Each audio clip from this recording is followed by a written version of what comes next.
Hello বন্ধুরা, আজকে আমি সানডে স্পেশাল খুব পাতলা একটা চিকেনের ঝোল আমি তোমাদের সাথে শেয়ার করছি।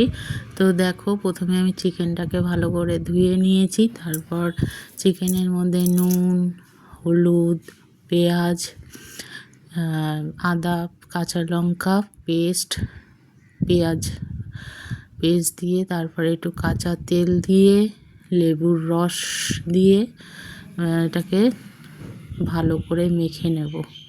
লেবুর রস দিলে একটু স্বাদ হয় এবং মাংসটা একটু নরমও হয়ে যায়।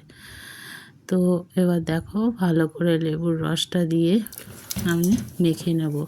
এর মধ্যে জিরে বাটা, ধনে বাটা আমি কোনো কিছুই দেব না, খালি আদা, কাঁচা লঙ্কা আর পেঁয়াজ বাটা দিয়ে আমি মাংসটা আজকে করব। তো দেখো, আমি এবার আলুতে নুন হলুদ মাখিয়ে নিচ্ছি। আলুটাকে ভেজে নেব। মাংসটাকে আমি প্রায় 15-20 মিনিট মতো রেখে দেব। তো আলুটাকে লাল লাল করে একটু ভেজে নেব। তো কড়াইতে আমি আলুটাকে দিয়ে দিয়েছি, দেখো। তো লাল লাল করে ভাজা হয়ে গেছে। তো এবার আস্তে করে তুলে নেব আলুগুলো। বেশি ফ্রাই করব না, একদম একটু ব্রাউন কালার এসছে। তো এই মুহূর্তে আমি আলুগুলোকে তুলে নেব, কারণ আলুগুলো আমার খুব ছোট ছোট সাইজের, সেরকম একটা বড় না, তাই আমি তুলে নিলাম। এমনি ভাজাতেই নরম হয়ে গেছে।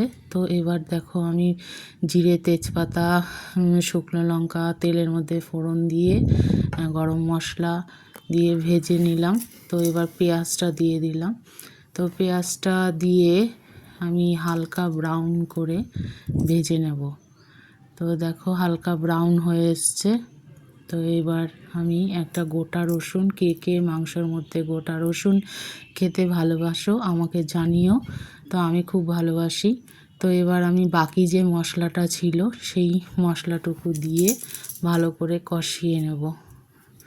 এরপরে এর মধ্যে নুন হলুদ দিয়ে দেবো, দিয়ে মশলাটাকে ভালো করে, যতক্ষণ না তেল ছেড়ে আসছে, মশলাটাকে কষিয়ে এরপরে আমি এই মশলাটা দেখো কষে গেছে, তেলটা ছেড়ে এসছে মশলা থেকে। তো এবার আমি কাটা টমেটোগুলোকে দিয়ে দেবো। আমি কিন্তু টমেটোর পেস্ট করিনি, তো টুকরো টুকরো করে আজকে আমি দিয়েছি। তো এগুলো যখনই এবার আমি একটু ঢাকা চাপা দিয়ে দেবো। টমেটোটা একটু মজে আসবে আর তেলটাও ছেড়ে দেবে। দেখো, টমেটোটা গলে গেছে। তো আর একটু কষিয়ে নিয়ে এবার আমি মাংসটা দিয়ে দেবো। কোনো জিরে ধনে বাটা আমি কিন্তু কিচ্ছু দিইনি। আজকের ঝোলটা একদমই সাধারণ ঝোল, তো খেতে খুবই ভালো লাগে। তোমরা বাড়িতে এইভাবে এত গরমের মধ্যে মশলাপাতি বেশি না খাওয়াই ভালো। তো এইভাবে তোমরা একবার করে দেখো, খুব ভালো লাগবে। তো এবার আমি এই মশলাগুলোকে মাংসর সাথে মিশিয়ে নিচ্ছি। তো ভালোভাবে মিশিয়ে নেব। নিয়ে এবার দেখো, এটার মধ্যে কিন্তু আমি কোনো রকম জল অ্যাড করিনি। এবার মাংসটাকে কষতে দেবো, দিয়ে এবার ঢাকা দিয়ে 5 মিনিট পরে আমি এসে দেখছি মাংস থেকে অটোমেটিকলি জল ছেড়ে দিয়েছে। এই মুহূর্তে আমি ওই ভেজে রাখা আলুগুলো এর সাথে মিশিয়ে দেবো, দিয়ে ভালো করে একটু নাড়িয়ে চাড়িয়ে নেব। তো নাড়ানো হয়ে গেল, দেখো ভালো করে নাড়িয়ে চাড়িয়ে সাথে মিশিয়ে নেব, যাতে নিচের থেকে না ধরে যায়। আবার একটু ঢাকা চাপা দিয়ে দেবো যাতে আলুটা সেদ্ধ হয়ে যায়। আমি একটু মাংসর মধ্যে একটু ঘি দিয়ে দিলাম। তো দেখো, আমার জলও শুকিয়ে এসছে এবং মাংসটাও কষা কষা হয়ে এসছে। তো ঘিটা দিয়ে একটু নাড়িয়ে চাড়িয়ে নিলাম। বেশ ভালো করে ঘিটা দিলে মাংসর ঝোলের গন্ধটা খুব ভালো আসে। মুরগির মাংসর মধ্যে যদি তোমরা 1 চামচ ঘি দিয়ে দাও, তাহলে ঝোলের টেস্টটা অন্য রকম হয়ে যায়। তো দেখো, ভালো করে নাড়িয়ে নিচ্ছি এবং মাংসটাও সেদ্ধ হয়ে এসছে। তো দেখো, এবার তেল আর মশলা আলাদা হয়ে আসছে। আমি ঢাকা চাপা দিয়েছি এবং অল্প একটু জল দিয়ে দিয়েছি, কারণ আমি একটু ঝোল ঝোল খাবো।